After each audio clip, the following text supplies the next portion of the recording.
Harley-Davidson, un nom centenaire, une marque mythique. Et pourtant, au regard des autres, les autres. Quand tu t'achètes une Harley, tu ne serais qu'un petit qui aurait renoncé à la quintessence de la moto, à savoir le plaisir d'enquiller sévère sur route, Coco. Pour trouver réponse à cette curieuse discrimination, j'ai pris une belle Harley 1584 Fat Bob et je suis parti rouler, tout de noir vêtu et en faisant bien la tronche, histoire d'être sûr de me faire plein de nouveaux copains pour nourrir cette thèse. Et j'ai d'abord roulé sur l'autoroute, pendant 800 km. J'ai vécu des moments inoubliables, bien au contact de la nature. Par exemple, tu vois le printemps qui refleurit. Et bien là, tu le prends en pleine poire, le printemps.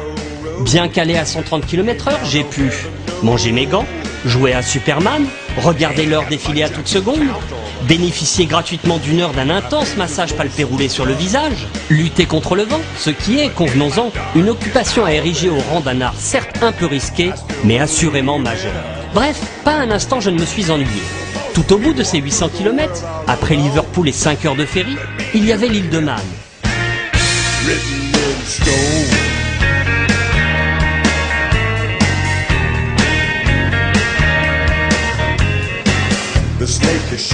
Une île au parfum centenaire, un peu comme Harley-Davidson.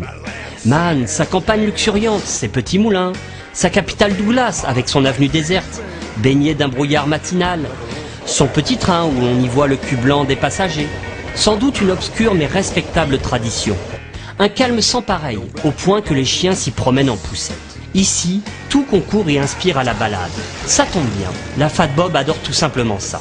Sur une Harley, on réapprend à rouler, à se faire plaisir, différemment. Car le gros twin de 1584 cm3 et 13 mètres kg de couple réclame un peu d'attention, d'écoute et de compréhension. À savoir ne pas changer de rapport trop tôt, ni trop tard, pour justement flirter en permanence avec la limite du seuil de souplesse du moteur. Ainsi, et rapidement, on se surprendra d'avoir déjà monté les 6 rapports en une fraction de seconde après avoir atteint la vitesse supersonique de 60 km/h. Ça paraît insensé, mais après quelques jours passés à bord de la Fat Bob, la vitesse ne me manquait plus du tout. Une vraie cure de désintoxication où l'on retrouve le plaisir de flâner, de rouler dans des vitesses ultra légales, d'observer le paysage. Ce que j'aime bien ici, c'est la douceur de vivre, la tranquillité. Sans presque à la retraite, tiens. Au point de ne presque plus se reconnaître soi-même. Ce qui est étonnant en Harley, c'est que tu te découvres des passions insoupçonnées, comme le goût du ménage. Eh ouais, quasiment. En revanche, à ces rythmes très cool, on regrettera la piètre qualité des suspensions arrière qui vous font jouer à saute-mouton, ce qui est heureusement, mais seulement en partie, compensé par un moelleux de sel divin. Ok, mais et l'attaque, Coco? On est venu pour ça, non? Pour savoir si en Harley-Davidson, ce n'est jamais qu'elle qui t'emmène, ou parfois, elle te laisse piloter.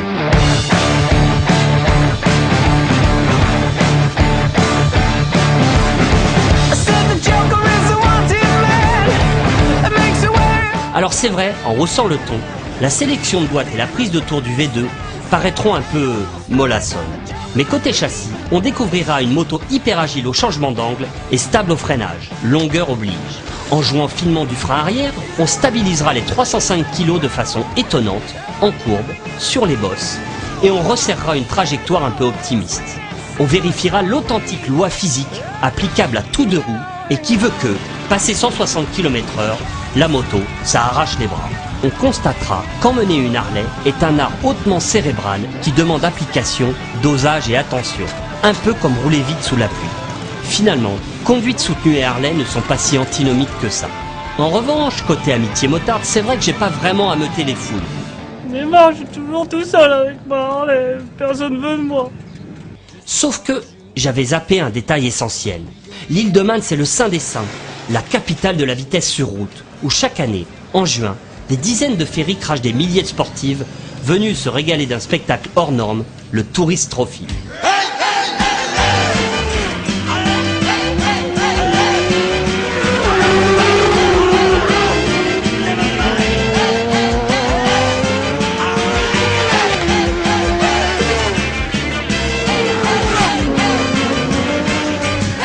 Le pays de sa glisse au pays du slick, là où les sportifs portent les stigmates de l'arsouille jusqu'au bout des pneus. Même les vieux Honda Camino 50 qui sont aux couleurs officielles du HRC, c'est dire. Alors pour comparer, discuter custom et performance en Harley, j'ai pas hésité. En toute amitié et discrétion, Léa, le club des tapettes en SP1. Je me suis greffé sur une des visites guidées du Tourist Trophy, organisée par le performant pilote Fabrice Miguet, et j'y ai donc rencontré le club VTR SP1, machine sportive par excellence. Les 2 ou 3 habituels vannes sur Harley ont immédiatement fusé, preuve que le chemin de la réconciliation est encore long.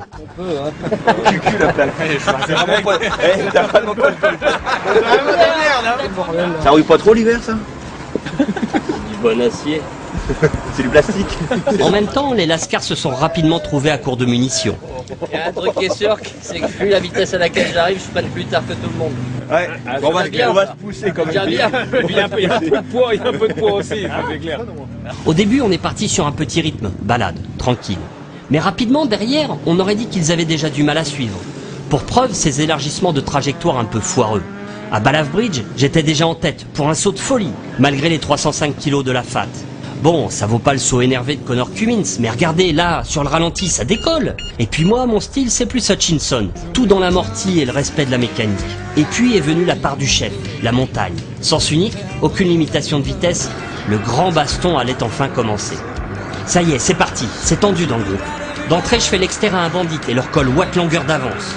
Optimisation des trajectoires, confiance, maîtrise, la stabilité de la FAT me fait oublier que c'est un custom.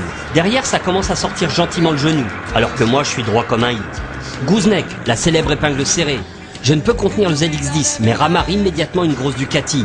Suffit pas d'avoir un twin, faut aussi savoir s'en servir.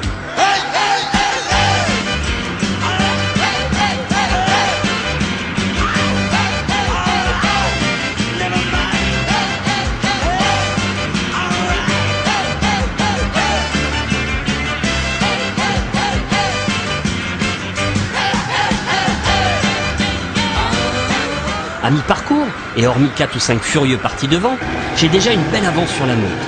La FAT hurle, crache ses poumons, lime du repose-pied, se demande où je veux en venir, mais ne lâche rien. Derrière, ça joue les cadors, ça pointe son museau, mais ça déboîte toujours pas. 2-3 petites nappes de brouillard incitent la concurrence à couper les gaz. Tarlouse. À la faveur d'une éclaircie, un Lascar tente de jouer du full power kit Dino à Krapovic. Un freinage et une entrée en courbe retardés plus tard, le gazier ravale sa salive sans moufter. Ok, il y a bien 2-3 énervés qui m'ont tordu, profitant lâchement de grands bouts droits. N'empêche, moi et ma FAT, on est les seuls à pouvoir se vanter d'avoir avalé la montagne à fond de 6. Moi et ma FAT, on n'a quasiment jamais touché au frein avant. Moi et ma FAT, on les a mis minables. Bon, conscient de ce que pouvait provoquer une telle révolution, qu'une Harley ait sa place au milieu d'un baston de sportive, on n'en a pas rajouté non plus lors de l'arrêt pipi suivant, histoire d'éviter le grand schisme. Tu pourrais me rembourser, moi j'avais demandé à un groupe confirmé, hein, pas débutant. Bah, moi je pensais que les gars du SP1 Club étaient... Ça tartinait, enfin moi, ouais, allez s'entendre. Bouchonné, là. Je sais qu'il n'y avait pas de Harley avec cette pneu pluie. Je sais qu'elle était où la Harley? Avec cette pneu pluie, elle roulait dans l'herbe. Combien tu veux pour pouvoir repartir? Moi je vous propose, on l'attache à l'arbre. Voilà. Drôle de slider. Mais quelque chose me dit qu'ils n'ont pas vraiment aimé.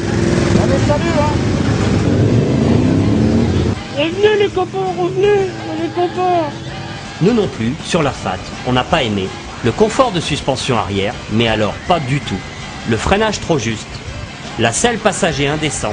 Le sectarisme encore bien présent envers Harley. On aime. Le style bobber, dépouillé et efficace. L'incomparable charme du Twin de Milwaukee. L'agilité du châssis. L'autonomie de 300 km et la consommation très réduite.